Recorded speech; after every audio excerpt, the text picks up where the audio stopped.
Aí pessoal, tudo bem? Do John Lennon, né? Não custa nada a gente falar também do George Harrison, né? Algumas impressões que eu tive assim, assistindo aquela série do Get Back, falar do George Harrison, né?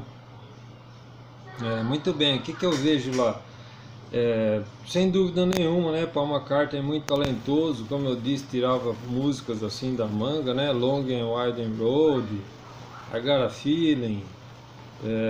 Get Back foi feito lá na hora, né? Já falamos aqui do John Lennon aí e com a sua Epiphone Casino, da forma como ele enxergava a música. E o George Harrison, assim, na minha visão, né? Se é a minha visão, né? Não sei se é isso, é o jeito que eu enxerguei. A gente percebe, o George Harrison também colocou composições dele no disco, né? Muito talentoso, sem dúvida nenhuma. Mas como a maioria das composições era do Paul McCartney e do John Lennon, você percebia que o John Lennon estava mais íntimo com as bases que seriam feitas, né? E que pese ele ter feito o solo de Get Back. Mas o as músicas eram apresentadas lá na hora por George Harrison. Caberia então ao George Harrison, já que o Lennon estava fazendo as bases, entendo eu, talvez coubesse ao Jorge alguma coisa em termos de solo, né? Para que ele fizesse o solo. Mas como ele mesmo fala lá no seriado, ele diz que ele não é tão bom assim com solos, em termos de improviso, né? Improvisar. E aí entra a figura do Clapton, né?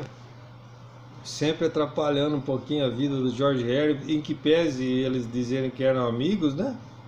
Mas é um tipo de uma amizade assim que eu estaria meio que dispensando, viu? Porque assim, é sabido que o George Harrison e a então mulher do. Perdão, o Clapton e a então mulher do George Harrison acabaram tendo um caso, tal, a Pattie Boyd, né?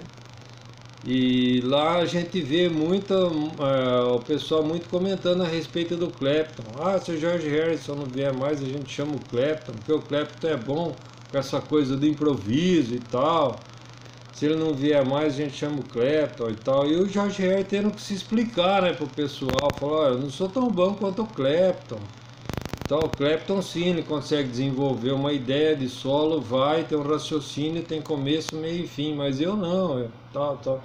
Isso quer dizer o quê? Que o George Harrison era sim um excelente guitarrista, do meu ponto de vista, ele tinha melodias muito bonitas, porque ele compunha os solos. Não eram solos improvisados, né? Para sorte dele e para nossa, ele não conhecia escala, né? Modos gregos e toda essa tranqueira que ajuda, mas também atrapalha, né? Porque acaba tirando, né?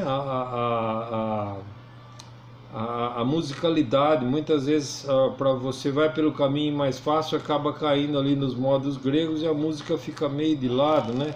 Você acaba meio que completando uma lacuna ali com alguma coisa vinda dos modos gregos, quando na verdade ficaria mais bonito se você fizesse como o George Harrison fazia, que era compor o solo, né? Encontrar uma melodia que tivesse um sentido mais artístico, né? Para compor aquela melodia.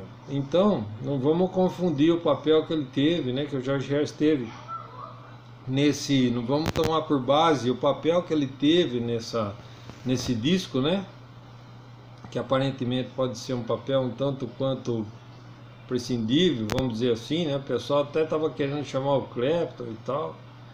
Não vamos confundir isso, não vamos tomar isso como uma coisa para orientar o talento do George Harrison. Muito pelo contrário, eu acho que o talento dele justamente está nisso aí, no fato dele compor os solos, né? Você pode ver que nas músicas onde ele faz os solos, nas músicas dele inclusive, são solos compostos de uma beleza única, né? Eu acho que justamente aí é onde ele se sai bem, né? Enquanto o pessoal fica preenchendo lacunas aí com os modos gregos, com escalas pré-concebidas e tal, o George Harrison ele compunha os solos de uma forma artística, né? Como se ele fosse esculpindo cada solo de cada música. E eu entendo que aí realmente que está a arte do negócio, né? E ele usava, como ele gostava mais, ele também tocava com guitarra semiacústica. A gente vê muitos vídeos dele tocando com semiacústica. Mas ali no Get Back ele optou por usar Telecasters e Stratocasters, né? Até para ter uma sonoridade distinta da guitarra do John Lennon, né? Então a gente percebe sim que ele tocava, ele fazia as músicas, ele fazia um nuance ou outro ali com as guitarras, mas a gente percebe que o forte dele mesmo era a composição dos solos, né? Eram solos compostos. E ele também tinha uma intimidade assim muito grande com acordes, acordes alterados, né? Você vê que ele sempre tinha ali uma sétima maior ali na manga. Ele usava muito bem as dominantes, né, e subdominantes. Ele era um cara mais romântico, né? Você vê que a pegada dele era uma pegada mais romântica, mais delicada em relação ao John Lennon, que era mais roqueiro um pouco, né? Então o George Harrison ele sempre tinha ali uma sétima maior, um acorde alterado ali de alguma forma para dar um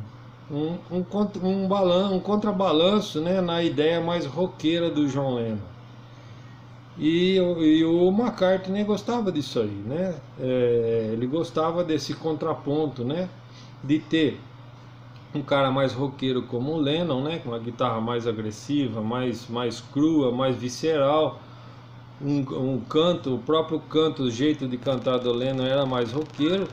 Em contrabalanço a isso, a gente tinha o George Harrison, que no meu ponto de vista era um cara que compunha mais os solos, ele usava mais os acordes alterados, acidentados, com mais propriedade, e ele cantava de uma forma mais suave, mais romântica. Isso eu acho que é um contraponto muito legal na banda, dentro da banda, né? E o McCartney ele fazia o que ele queria, né? Ele podia ser agressivo, podia ser romântico, ele realmente ele é de uma habilidade assim bem maior que a média, né?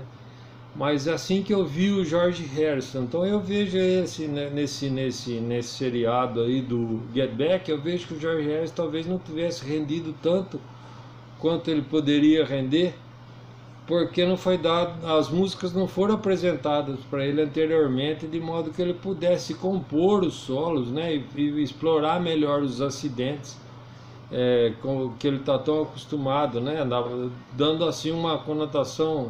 As músicas não precisavam disso, mas por certo na mão dele sairiam solos mais artísticos e tal, né? Mas assim, mesmo assim você percebe que é assustador assim a qualidade do George Harrison. Tanto eu vejo assim porque ele até num determinado momento ele quis sair da banda. Eu acho que ele não viu, ele não enxergou qual seria o papel dele naquele momento, né? E o pessoal até uma posição meio de mau gosto começou a comparar ele com o Clapton, né? Que é uma coisa que não tem sentido, né? Então acho que até por isso ele chegou a sair. Mas depois, com certeza, como acontece, o pessoal foi lá e trouxe ele de volta. E eu quero acreditar que naquele momento ele não estava enxergando, né, qual seria o papel dele na banda, já que ele não estava conseguindo exercer esse lado dele, né, de compor os solos, de compor as nuances de guitarra, como é a forma dele de trabalhar, né? Bom, é isso aí. E como é visto lá no filme, ele usa Telecasters, assim como o Lennon, ligados nos Fender Twin, né? A gente percebe que eles importaram muita coisa da Fender, né? Os PAs eram da Fender, o amplificador de contrabaixo era transistorizado já da Fender, e os dois amplificadores valvulados de guitarras que eram Twin Reverbs, né? Então é isso aí, gente. Isso aí foi minha visão aí do George Harrison aí, nesse documentário aí, né? Lógico, tem muito mais que isso, né, gente? Senão o vídeo ia ficar aí muito longo, né? Mas de uma forma meio prática aí, meio rasa, digamos que seria isso aí. Beleza? Então, muito obrigado, forte abraço aí. Dá um joinha, assina o canal aí. Valeu, até mais.